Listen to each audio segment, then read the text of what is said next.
ఏడుకొండలవాడ వెంకటరమణ గోవింద గోవింద. ఈ నామస్మరణ వినగానే ప్రతి తెలుగువాడి హృదయం భక్తిరసంతో నిండిపోతుంది. తిరుమలగిరులు నిరంతరం ఈ నామఘోషతో ప్రతిధ్వనిస్తూ ఉంటాయి.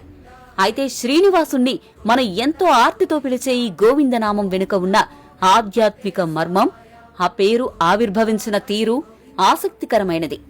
ఈ నామమూలం ద్వాపరయుగంలోని శ్రీకృష్ణ లీలతో ముడిపడి ఉంది. ఇంద్రుడి అహంకారాన్ని అణచి గోకులాన్ని రక్షించేందుకు బాలకృష్ణుడు గోవర్ధనగిరిని తన చిటికెన వేలితో ఎత్తి పట్టుకున్నాడు. 7 రోజుల పాటు కుండపోత వర్షం కురిసినా గోకులవాసులను ఆ గిరి నీడన సురక్షితంగా కాపాడాడు. కృష్ణుడి దివ్యశక్తిని గుర్తించిన ఇంద్రుడు తన తప్పు తెలుసుకుని క్షమాపణలు కోరాడు. ఆ సమయంలో కామధేనువు కృష్ణుడికి పాలాభిషేకం చేయగా ఇంద్రుడు ఐరావతం తెచ్చిన గంగాజలంతో అభిషేకించాడు. నేను దేవతలకు ఇంద్రుణ్ణి, కాని గోవులను భూమిని రక్షించిన నీవు గోవిందుడవు అని ఇంద్రుడు కొనియాడడంతో ఈ నామం స్థిరపడింది. గోవింద అంటే అర్థమేమిటి?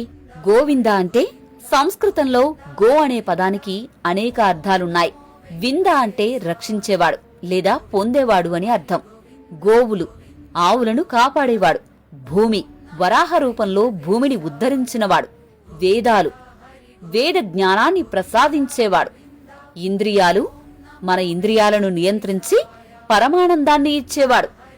ఇలా సర్వ జీవరాశిని రక్షించేవాడే గోవిందుడు. కలియుగ దైవమైన వెంకటేశ్వర స్వామిని భక్తులు కృష్ణుడి స్వరూపంగానే భావిస్తారు. అందుకే కొండ ఎక్కేటప్పుడు, స్వామిని దర్శించుకునేటప్పుడు గోవిందా అనే నినాదం కొండంత అండగా నిలుస్తుంది.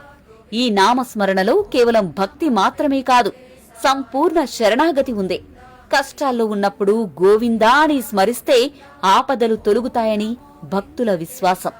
ఆది శంకరాచార్యులు కూడా భజ గోవిందమంటూ మోక్షానికి ఈ నామమే మార్గమని చాటి చెప్పారు.